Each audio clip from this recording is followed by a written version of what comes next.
اور ابو بکرہ کے ساتھ جو بنو امیہ نے کیا نا، ہاں، جس نے مولا علی کے ساتھ یہ معاملہ کیا ہے نا، مرنے سے پہلے اس کے 14 طبق روشن کیے ہیں بنو امیہ نے.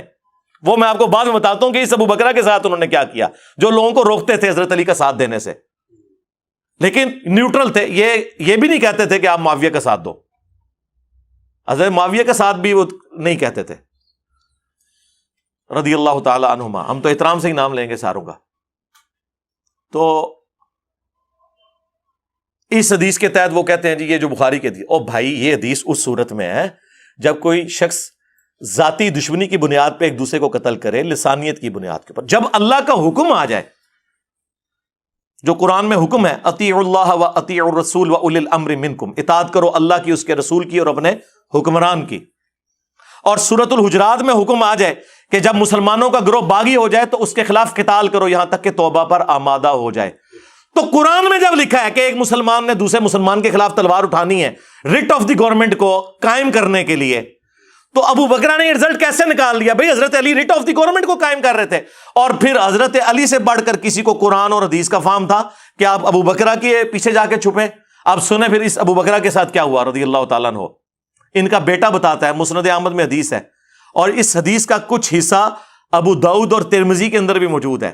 اس میں بس اتنا ہی ہے کہ ابو بکرہ رضی اللہ تعالیٰ عنہ کہتے ہیں کہ، لیکن اس حدیث کا جو شان ارشاد ہے وہ بعد میں آئے گا مسند احمد میں. پہلے میں یہ حدیث میں نے اپنے پمفلٹ میں بھی ڈالی ہوئی ہے، اتنا حصہ کہ ابو بکرہ کہتے ہیں کہ نبی علیہ السلام لوگوں سے پوچھا کرتے تھے، اگر کسی کو خواب آیا ہو تو نبی علیہ السلام اس کی تعبیر ارشاد فرماتے تھے. تو ایک شخص نے آ کے عرض کیا، یا رسول اللہ میں نے خواب میں دیکھا کہ آسمان سے ایک ترازو نازل ہوئی ہے اور آپ کو اور ابو بکر کو تولا گیا اور آپ وزنی ہو گئے اس کے اوپر.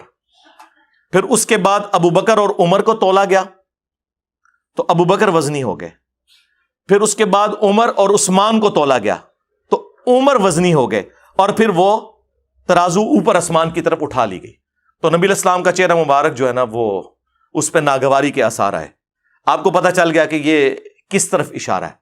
وہ مسند احمد میں حدیث میں موجود ہے کس طرف اشارہ تھا کہ خلافت بتدریج ملوکیت میں کنورٹ ہو جائے گی، یعنی حضرت عمر تک معاملات سیدھے رہیں گے. جو بخاری مسلم میں حدیث ہے کہ میری امت اور فتنوں کے درمیان دروازہ عمر ہے، جب اسے توڑ دیا جائے گا میری امت پہ وہ فتنے ٹوٹ پڑیں گے.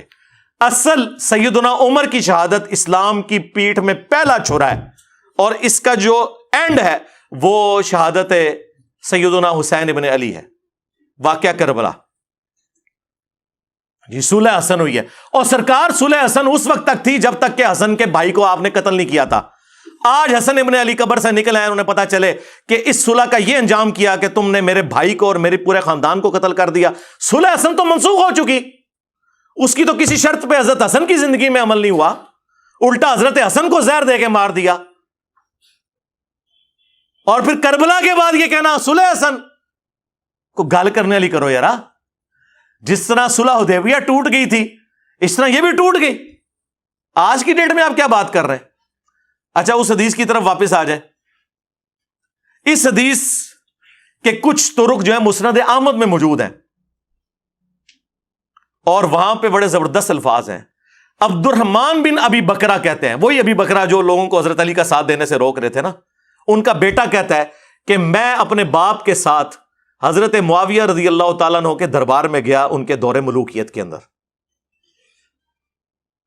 اور زیاد ہمیں لے کر گیا. عبید اللہ ابن زیاد خبیث، وہ جو بخاری میں آتا ہے حضرت حسین ابن علی کے اس نے سر میں وہ چھڑی ماری تھی، جہاں پہ امام بخاری نے لکھا ہے حسین علیہ السلام برأس الحسین علیہ السلام. اس کا باپ بھی خبیث تھا، زیاد، وہ حضرت معاویہ کا گورنر تھا. وہ انہیں لے کر گیا. وہاں پہ حضرت معاویہ نے کہا کہ کوئی ایسی حدیث سناؤ ابو بکرہ جو تم نے خود رسول اللہ سے سنی ہو. انہوں نے پکڑ کے یہی حدیث سنا دی، ہاں، کہ نبی علیہ السلام اور ابو بکر کو تولا گیا تو رسول اللہ بھاری ہو گئے، اور کرتے کرتے وہاں تک جب پہنچا نا تو، اور پھر اس نے ساتھ کہا کہ نبی علیہ السلام نے فرمایا کہ خلافت کا ملوکیت میں بدل جانے کی طرف اس خواب میں اشارہ ہے کہ بتدریج خلافت ختم ہو کے ملوکیت میں، بادشاہت میں، وہی کیسر و کسریٰ کا جو نظام ہے وہی آ جائے گا. تو اب یہ حدیث جب سنائی نا ابو بکرہ نے تو زیاد نے گردن سے پکڑ کے مسند احمد کے الفاظ ہے، حضرت معاویہ کے دربار سے باہر نکال دیا دھکے مار کے، اور کہا کہ تنو اور کوئی حدیث نہیں سی لبھی. جو یہ اسی سانو کہنے نا کہ تانوں یہ حدیث ملی ہے تقتلہ الفئۃ الباغیہ یدعوہم الی اللہ ویدعونہ الی النار. تواڈے بزرگ بھی یہی کچھ کرتے سن. اور بزرگ کون؟ آؤٹ آف ویڈ لاک پیدا ہونے والا ابن مرجانہ کا بچہ زیاد. یہ وہی ہے جسے حضرت معاویہ نے اپنا بھائی بنا لیا تھا یہ کہہ کے کہ زمانے جاہلیت میں میرے باپ نے اس کی ماں کے ساتھ منہ کالا کیا تھا، اس وجہ سے یہ میرا بھائی ہے. اور اس پہ پھر ابو بکرا، اچھا وہ ابو بکرا کا بھائی بھی بنتا ہے نا، یہ زیاد جو ہے نا وہ ابو بکرا کا بھی بھائی لگتا ہے رشتے میں، تو اسی لیے وہ ساتھ لے کے گیا ہوا تھا. اور پھر ابو بکرا کو لوگ آگے کہتے تھے بخاری مسلم میں کہ تکو تواڈے بھرا نے کے کم پایا ہے. انہوں نے کہا جی اسی تو حضور کو سنے کہ جو اپنے باپ کا نام بدل لے تو وہ جہنمی ہے، اس میں جنت حرام ہے. اب دیکھیں بات کہاں سے کہاں جڑتی ہے، کدھر کدھر چینیں جوڑی ہوئی ہیں. وہ کہتے جی پھر وہ اس کو، یہ تو بھائی تھا وہ گردن سے پکڑ کے نکالا ورنہ گردن ہی لینی سی. وہ باہر گیا، پھر وہ ان کو دوبارہ دربار میں لے کے آئے کیونکہ ابھی انہوں نے کچھ وہاں پہ آگے گپ شپ کرنی تھی. دوبارہ حضرت معاویہ نے کہا کوئی حدیث سناؤ، انہیں پھر وہی حدیث سنائی. تیسری بار بھی 3 بار ہوا، یہ تیسری بار بھی انہیں حدیث سنائی.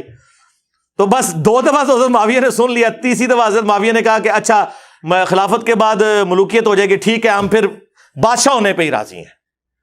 بجائے یہ کہ وہ اس پہ استغفار کرتے کہ یہ میرے بارے میں کیا کچھ ہے، انہوں نے کہا ٹھیک ہے اسی اس ہی خوش ہاں، ٹھیک ہے. یہ دیکھ لیں، یہ وہ ابو بکرا ہے جن کی یہ حدیثیں پیش کیا کرتے تھے، عبداللہ بن عمر کی پیش کرتے تھے. یہ ان لوگوں کے ساتھ بنو امیہ نے خود کیا کیا ہے. اور پھر ایسا زہریلا ہے، یہ کہتا تو اپنے آپ کو سید ہے، یہ توصیف، اور اس میں کہہ رہا ہے کہ تو اگر حضرت عثمان کے زمانے میں ہوتا نا تو تو نے حضرت عثمان کے خلاف تلوار اٹھا لینی تھی. دیکھو کیسی انالوجی بنا رہا ہے. ٹھیک ہے، حضرت عثمان کی شہادت کی بینیفیشری ہے ہی بنو امیہ، ٹھیک ہے. حضرت عمر کی شہادت کی جو بینیفیشری ہے وہ الٹیمیٹلی بنو امیہ ہوئی ہے. ٹھیک ہے، مغیرہ ابن شعبہ کا غلام تھا جس نے حضرت عمر کو شہید کیا. براما سٹوری میں جسے تسی بناندے ہو کہانی جی عبداللہ بن سبا نے کر چھڑیا. عبداللہ ابن سبا کا نام بخاری سے لے کے ابن ماجہ تک کسی حدیث کے اندر بھی نہیں آیا. صرف بنو امیہ کی بدماشیوں کو چھپانے کے لیے انہوں نے ایک کریکٹر گھڑا جو حضرت علی کے زمانے میں آیا تھا. اس کا شہادت عثمان سے لینا دینا ہی نہیں. شہادت عثمان تو ہوئی ہے حضرت عثمان کے گورنروں کی وجہ سے، وہ میں نے اپنے ریسرچ پیپر کربلا والے میں ڈال دیا ہوا ہے. اور یہ کہتا ہے کہ اس نے حضرت عثمان کے خلاف تلوار اٹھا لینی تھی، نعوذ باللہ. ٹھیک ہے، اللہ کے بندو، تم لوگوں کا تو حال یہ ہے کہ پہلے خلیفہ کے مخالفین کون؟ کہتے ہیں جی مرتد. دوسرے خلیفہ کے مخالفین کون؟ کہتے ہیں جی کافر، رومنز اور پرشینز. تیسرے خلیفہ کے مخالفین کون؟ کہتے ہیں جی بلوائی. چوتھے خلیفہ کے مخالفین کون؟ اے رضی اللہ عنہ.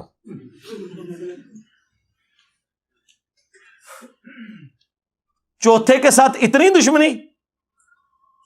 چوتھا تو وہ ہے جس کے ہر مخالف کے بارے میں بخاری مسلم میں رسول اللہ کی حدیثیں ہیں.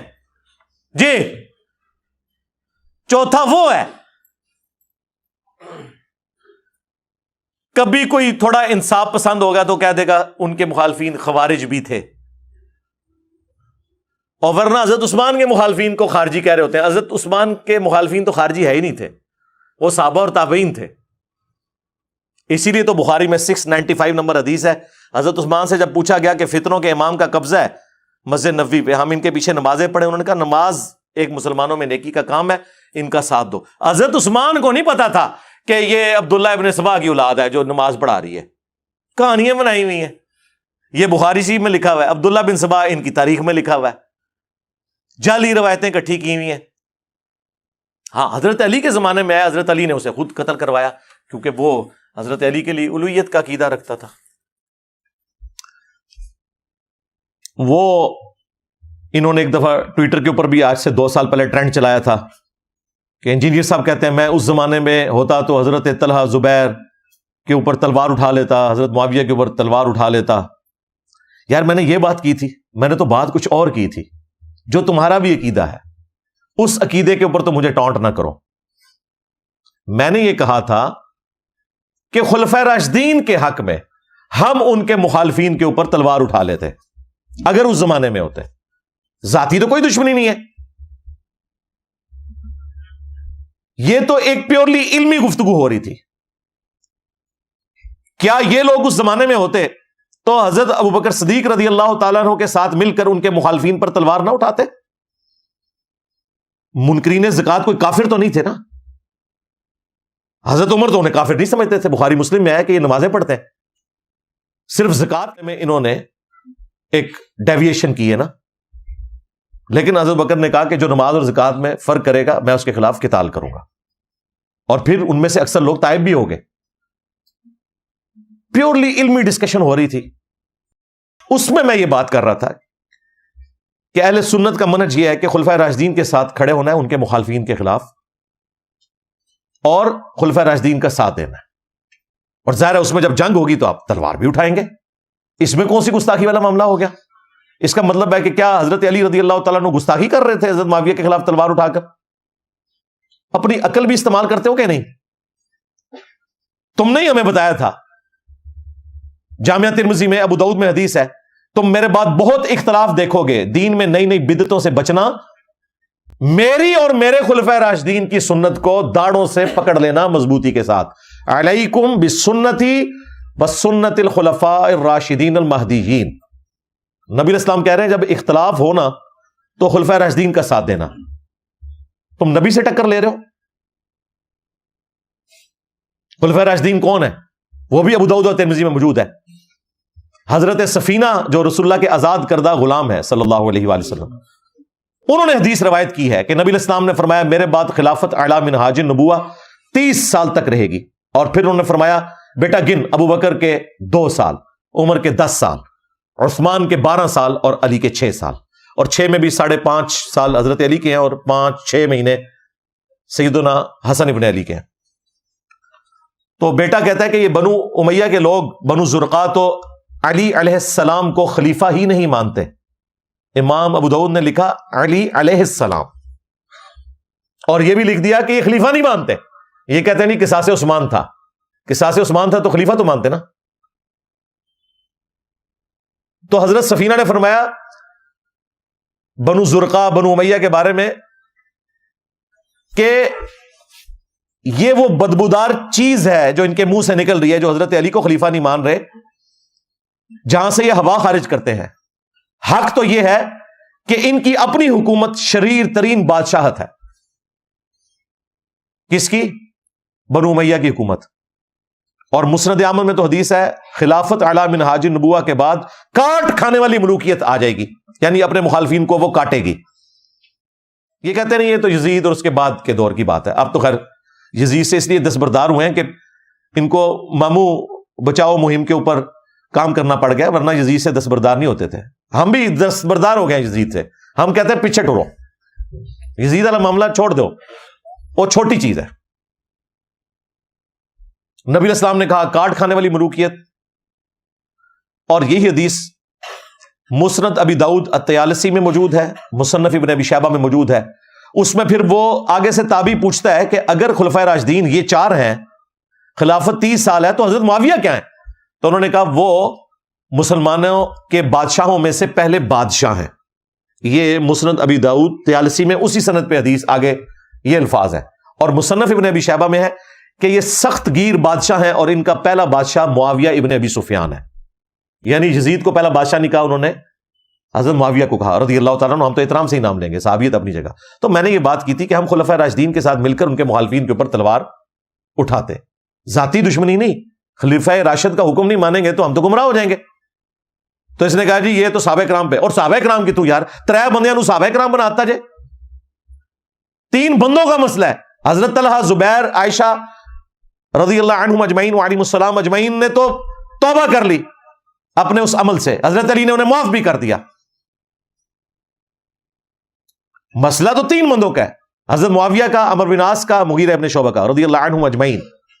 ہم تو احترام سے نام لیں گے, لیکن ہماری کوئی ذاتی دشمنی نہیں ہے, بلکہ حضرت علی کی مخالفت کی وجہ سے. پہلے خلیفہ کے مخالفین کہتے ہیں جی وہ منکرین زکات, مسلمہ کذاب کے ماننے والے, مرتد، سیدھا مرتد لفظ بولتے ہیں. ٹھیک ہے جی. دوسرے خلیفہ کے مخالفین کہتے ہیں رومنز اور پرشینز کافر. تیسرے خلیفہ کے مخالفین کہتے ہیں جی خارجی. خارجی تو اس زمانے میں آئی نہیں تھے. بلوائی، ہاں بلوائی کہہ سکتے ہیں، اور ان میں کئی صحابہ بھی تھے، عبد الرحمن بن عدیس اور باقی صحابہ. پولیٹیکل اختلاف تھا. بلوائی یعنی کہ آپ پروٹیسٹ کرنے والے. چوتھے خلیفہ کے مخالفین اب ان کو ہاتھ پاؤں پڑ جاتے ہیں، کہتے ہیں جی یہ باتیں نہیں کرنی چاہیے، ان کا آپس کا اختلاف تھا. واہ، نال یہ حدیث بھول گئے، علیکم بسنتی وسنت الخلفاء الراشدین المہدیین. اب بھی بولو نا. چوتھے خلیفہ کے مخالفین، خارجی، ناسبی، یہ الفاظ استعمال کرو نا. خارجی تو کر لیں گے، باقی طرف نہیں آتے. وہ کہتے ہیں جی وہ تو صحابہ تھے. بھائی جنگ جمل والوں نے تو معافی مانگ لی. مصنف ابن ابی شیبہ میں فضائل صحابہ احمد بن حنبل کی کتاب میں موجود ہے. حضرت طلحہ کا بیٹا حضرت علی کو ملنے آیا تو اس کی دلجوئی کے لیے مولا علی نے فرمایا میں اللہ سے امید کرتا ہوں کہ یہ جو سورۃ الحجر کی آیت ہے کہ اللہ تعالیٰ اہل ایمان کے دل سے ایک دوسرے کے خلاف جو غل ہے، نفرت آ گئی ہے، وہ نکال دے گا. یہ میرے طلحہ، زبیر اور عثمان بن عفان کے بارے میں ہے کہ اللہ تعالیٰ ہمارے دلوں سے ایک دوسرے کے بارے میں جو میل آ گئی ہے وہ صاف کر دے گا، اور ہم جنت میں تختوں پر آمنے سامنے بیٹھے ہوں گے. آمنے سامنے جب ہی انسان بیٹھ سکتا ہے جب دل میں کوئی کدورت باقی نہ رہے. لیکن ماموں کو معاف نہیں کیا مولا علی نے. ہمارے استاد ڈاکٹر سرار صاحب نے بھول پان میں حضرت معاویہ کا نام ویسے ہی بیچ میں ٹھوک دیا کہ میں امید کرتا ہوں کہ حضرت معاویہ اور میرے بارے میں یہ بات ہے. بلکہ ان آیات پر حضرت علی کا یہ قول بھی ہے رضی اللہ تعالیٰ عنہ کہ سورہ ہجر کی آیت کی ضمن میں خاص طور پر آتا ہے شان نزول میں. انہوں نے فرمایا کہ یہ میرے اور معاویہ کا ذکر ہے جو یہاں ہو رہا ہے. ظاہر بات ہے جنگیں ہوئی ہیں حضرت علی رضی اللہ عنہ اور حضرت معاویہ رضی اللہ عنہ، تو کتنی کچھ ہو گئی ہوگی شکایت ایک دوسرے سے. تو یہ آیتیں ہمارے لیے ہیں کہ اللہ تعالیٰ ہمیں دونوں کو جنت میں داخل کرے گا تو ہمارے دلوں سے یہ کدورتیں جو ہے وہ نکال دے گا.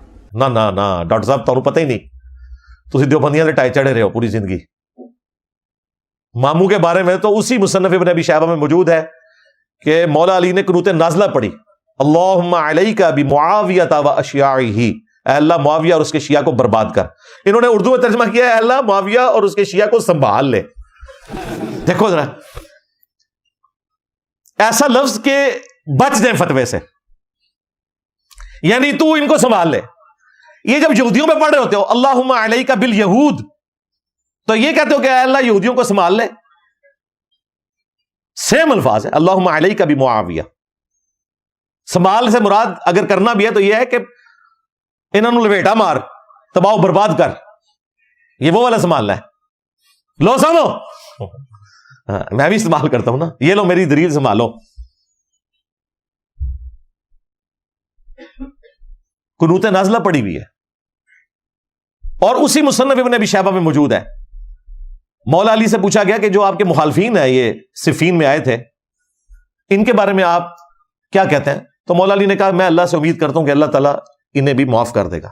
اچھا، اتنی روایت بیان کرتے ہیں بریلوی دیوبندی اہل حدیث، کہتے ہیں نہیں انجینئر صاحب ہمیں لے کے بیٹھے ہوئے مولا علی تو معاف کر دیا. نہ، آگے پڑھ، آگے لکھا ہے قیامت کے دن یہ معاملہ میرے اور معاویہ کے درمیان طے پائے گا اللہ تعالیٰ کے حضور. ماموں کو مرتے دم تک مولا علی نے معاف نہیں کیا، اس لیے چونکہ یہ معاملہ قیامت تک پوسٹ پون ہے، لہذا ہمارے ہاں بھی ماموں کے لیے معافی والی گنجائش کوئی نہیں ہے. قیامت کے دن کا معاملہ اللہ کے سپرد. دنیا میں ہم مولا علی کے ساتھ ہیں. مولا علی خلفائے ثلاثہ کے ساتھ چلے، ہم خلفائے ثلاثہ کے ساتھ ہیں. جہاں تلوار اٹھائی وہاں ہماری تلوار آج بھی اٹھی ہوئی ہے زبان کی شکل میں. اس زمانے میں ہوتے تو تلوار اٹھاتے، اور یہ کوئی گستاخانہ بات نہیں تھی. یہ ان کا بھی عقیدہ ہے. امام ابو حنیفہ رحمۃ اللہ علیہ کے مناقب پہ ایک بہت بڑے حنفی اسکالر آج سے 1100 سال پہلے انہوں نے کتاب لکھی ہے. 340 ہجری میں وہ فوت ہوئے. امام ابو محمد حارثی المتوفا 340 ہجری، انہوں نے امام حنیفہ کے بارے میں نقل کیا، اور یہ بریلوی دیوبندی چھاپ رہے ہیں عربی میں بھی اردو میں بھی. اپنے شاگردوں سے کہتے ہیں کہ جانتے ہو اہل شام ہم سے کیوں بغض رکھتے ہیں؟ تو شاگردوں نے کہا کہ نہیں پتا. تو انہوں نے فرمایا اس لیے کہ ہمارا یہ عقیدہ ہے کہ اگر ہم حضرت علی کے دور میں ہوتے تو حضرت علی کے ساتھ مل کر اہل شام اور حضرت معاویہ کے خلاف قتال کرتے ہیں، اسی لیے شامی ہم سے بغض رکھتے ہیں. اب امام حنیفہ کو کسی نے مات نہیں دی کہ حضرت آپ تو بعد میں آئے ہیں، آپ یہ بات کیوں کر رہے ہیں؟ اس لیے کہ حضرت ابو حنیفہ جو ہیں وہ شیعان علی میں سے تھے، انہیں پتا تھا اہل بیت کا کیا مقام ہے، ان کے اوپر کوئی فتویٰ نہیں لگایا۔ ہمارے ایک اسٹوڈنٹ نے واٹس ایپ کے اوپر یہی چیز مفتی عبد الواحد قریشی سے پوچھی، وہ پھر واٹس ایپ لیک بھی ہو چکی ہے الحمدللہ، تو اس سے اتنا غصہ آیا وہ گالیاں نکالنا شروع ہو گیا۔ ہمارے اسٹوڈنٹ نے کہا کہ کتابیں آپ چھاپ رہے ہو تو فتویٰ دو نا ان مولویوں کے اوپر جو اس کی حرام کی کمائیاں کھا رہے ہیں، اگر یہ غلط بات ہے تو انجینئر صاحب کے اوپر تو الزام لگاتے ہو۔ وعلیکم السلام ورحمۃ اللہ وبرکاتہ۔ مفتی صاحب، اصل بات یہ ہے کہ یہ جو کتاب ہے نا، یہ مرزا صاحب نے پرنٹ نہیں کیا، پہلے تو یہ بات سر جی۔ دوسری یہ بات ہے کہ اس کتاب سے جو پرنٹ کر رہے ہیں، جو اس کو سیل کر رہے ہیں، جو اس کتاب سے پیسے کما رہے ہیں، وہ بھی مرزا صاحب کے پاس پیسے نہیں آ رہے، وہ بھی احناف لے رہے ہیں، ٹھیک ہے؟ آپ اس اپنی ویڈیو میں کہیں کہ یہ اس کتاب چھاپنے والے، کتاب کو جو یہ اس کو سیل کر کے پیسے لے رہے ہیں، جن کے پاس یہ پیسے جا رہے ہیں، یہ سارے کے سارے رافضی ہیں، انہوں نے امام ابو حنیفہ پر جھوٹ باندھا ہے۔ تو یہ آپ ویڈیو میں بات کریں، اس طرح وائس سے کیا ہوتا ہے؟ یہی جو باتیں آپ کر رہے ہیں نا، اس کی مولوی سے ہمارا کیا واسطہ؟ اسی مولوی کے بارے میں آپ بات کریں میڈیا پہ تو ہم آپ کو مانیں گے، باقی آپ بہادر ہیں، باقی آپ دلیر ہیں۔ تو مفتی صاحب اس طرح بات نہ کیا کریں، یہ تو آپ کہانی کروا رہے ہیں اپنے عوام کو کہ اوپر سے اس بندے کو مانا ہوا ہے اور نیچے پبلک کو کہانی کروا رہے ہیں کہ ہمارے اس بندے سے واسطے ہی نہیں۔ کتاب آپ لوگ چھاپ رہے ہیں، ترجمے آپ لوگ کر رہے ہیں اس کتاب کے، اور اس کتاب کی جو پرنٹ کر کے اس کو سیل کر کے پیسے بھی لے رہے ہیں۔ تو یہ تو دگلی پالیسی ہوئی نا کہ باہر سے پیسے کماؤ، اس کتاب کو اپنا کتاب مانو، اور اندر سے کہہ دو اس کتاب سے ہمارا واسطے نہیں ہے۔ تو یہ کہانی کروانا بند کریں مفتی صاحب۔ یہ جو جملے آپ نے وائس کر کے اسماعیل کو بھیجے نا، یہی جملے آپ ہمیں بتائیں ویڈیو میں کہ میرا اس کتاب لکھنے والے سے کوئی تعلق نہیں، اور جو اس کتاب کو جس نے لکھا وہ رافضی، اس کے بعد جس نے یہ کتاب لکھا اور جس نے امام ابو حنیفہ کی طرف جھوٹ منسوب کیا وہ یعنی بدگمان شخص۔ یہ الفاظ آپ استعمال کریں، جو آپ مرزا صاحب کے بارے میں الفاظ استعمال کرتے ہیں نا، وہی الفاظ آپ اس مولوی کے بارے میں استعمال کریں ویڈیو میں، تو پھر ہم دیکھتے ہیں کہ آپ کا کیا اثر کرتے ہیں علماء دیوبند، ٹھیک ہے؟ بیٹا انہیں کہو زیادہ بک بک کرنے کی ضرورت نہیں ہے، بات کرنی ہے تو امام حنیفہ سے ثابت کرو۔ حناف میں بھی تمہاری طرح کوئی دو نمبر ہوں گے نا، کسی نے چھاپی ہے، کسی نے کمایا، کسی نے نہیں کمایا، کیا کیا کیا نہیں کیا، وہ جانو اور تم جانو۔ ہم سے بات کرنی ہے، ہمارے امام کا نام لینا، تو ہمارے امام کی کتاب دکھاؤ، اللہ اللہ اور خیر سلام۔ اگر ہمارے امام کی ڈائریکٹ کتاب نہیں ہے یا اس کے شاگرد کی نہیں ہے تو پھر اپنے ابا کو اپنے جیب میں رکھو۔ تو آپ یہی بات ہے نا اگل دیں اپنی ویڈیو میں، تو انشاءاللہ تعالیٰ آپ کو آپ کے علماء دیوبند اس بات کا جواب دیں گے کتاب ثابت ہے یا نہیں۔ اور سر جی یہ تو چھوٹی بات ہے، اس سے آپ آگے جائیں، ملا علی قاری کے فتاویٰ موجود ہیں، بدر الدین عینی انفی کے فتاویٰ موجود ہیں، کس کس سے آپ جان چھڑائیں گے مفتی صاحب؟ آپ سب کو کہیں گے کہ یہ چیزیں بنی ہوئی ہیں، اینڈ آپ نے دو نمبر باتیں کی ہیں، تو میرے بھائی یہ کوئی علمی بات نہیں ہے، یہ اپنے عوام کو کوئی اور کہانی کروانی ہے اور دوسروں کے سامنے کوئی اور رویہ رکھنا ہے۔ تو اب عوام لکھ پڑ چکی ہے مفتی صاحب، اس کا یہ کہانی آپ کیا نہیں چلے گی۔ آپ یہ نہیں جو جملہ بیان کیا کہ یہ کتاب ثابت نہیں ہے، دو نمبر ہے، تو یہی آپ کیمرے میں یہ بات اگل دیں تو ہم کہیں گے چلیں ٹھیک ہے آپ مفتی صاحب آپ ٹھیک ہیں، ہم اس سے رجوع کرتے ہیں، ٹھیک ہے مفتی صاحب؟ بک بک کرتے ہیں چوہے کے بلی کی طرح، بھیگی بلی بن کے اندر جاتا ہے۔ یہ دیکھو باہر نکل، شرم نہیں آتی ان بے غیرت انسانوں کو، بے حیا کو، اس مرزے کو دل میں چھپا کے بٹھایا ہوا ہے، اس میں غیرت نام کی کوئی چیز ہے تو وہ آئے نا علماء کے سامنے۔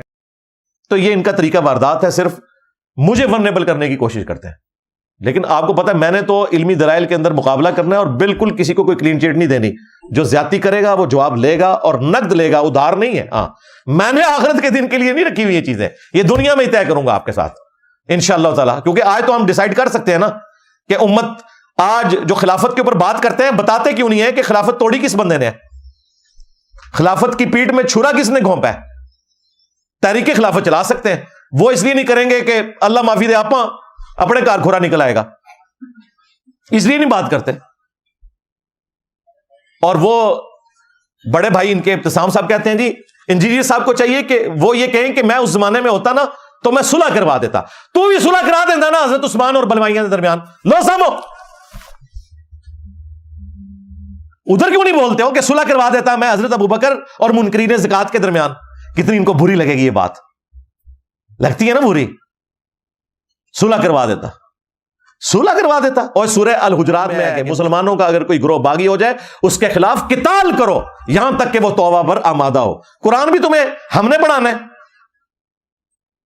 اور سورۃ النساء میں آیا یا ایھا الذین آمنوا اطیعوا اللہ واطیعوا الرسول واولی الامر منکم، اطاعت کرو اللہ کی، اس کے رسول کی اور اپنے حاکم کی۔ تو حاکم وقت کی اطاعت یہی ہے کہ اس کے ساتھ مل کر اس کے مخالفین کے اوپر آپ نے تلوار اٹھانی ہے، جب وہ تلوار اٹھانے کا کہے گا صلح کروا دیتا۔ قرآن بھی نہیں پڑھیا، حدیث بھی نہیں پڑھی، گلاں سنو انہاں دیا۔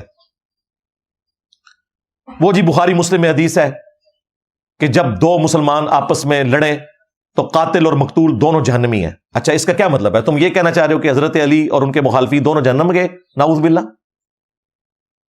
بھونکو نا جو بھونکنا ہے، نکالو نا اس میں سے۔